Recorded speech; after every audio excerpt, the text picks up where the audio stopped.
Lift দেওয়ার নাম করে ছিনতাই, গ্রেপ্তার অভিযুক্ত।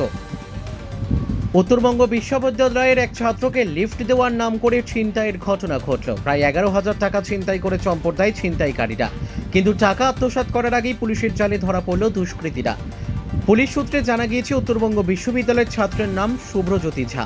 সে জলপাইগুড়ির বাসিন্দা। জলপাইগুড়ি থেকে শিলিগুড়ি রোজ যাতায়াত করে সে। রোজকার মতো ক্লাস শেষে 5ই মে বিশ্ববিদ্যালয় থেকে জলপাইগুড়ি বাড়ি যাওয়ার উদ্দেশ্যে বেরিয়েছিল শুভ্র।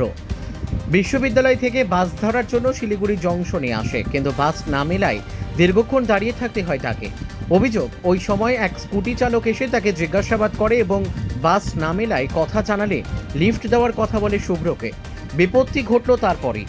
অভিযোগ, সুযোগ বুঝে ওই স্কুটি চালক মাল্লাগুড়িতে লিফট দেওয়ার নাম করে তাকে গাড়িতে তুলে ফাঁকা জায়গায় নিয়ে গিয়ে ছিনতাই করে। যুবকের কাছে থাকা 10,700 টাকা ছিনতাই করে দুষ্কৃতী। এরপর শুভ্রজ্যোতি কোনো রকমে জলপাইগুড়িতে পৌঁছায়। 8 তারিখ শুভ্রজ্যোতি ঝা শিলিগুড়ি মেট্রোপলিটন পুলিশের প্রধাননগর থানায় লিখিত অভিযোগ দায়ের করে। অভিযোগের ভিত্তিতে তদন্তে নামে পুলিশ। অভিযোগ পেয়ে 24 ঘন্টার মধ্যেই গ্রেপ্তার করা হয় ছিনতাইকারীকে। পুলিশ সূত্রে জানা গিয়েছে, ধৃতের নাম পিন্টু সাহা, ঝঙ্কার মোড়ের বাসিন্দা।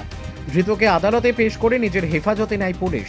তার কাছ থেকে ছিনতাই হওয়া টাকার মধ্যে 8,000 টাকা উদ্ধার করতে পেরেছে পুলিশ। জেরার মুখে ধৃত জানিয়েছে, ভাড়ায় স্কুটি নিয়ে এই ছিনতাইয়ের ঘটনাটি ঘটিয়েছিল সে। Bureau report, news capsule.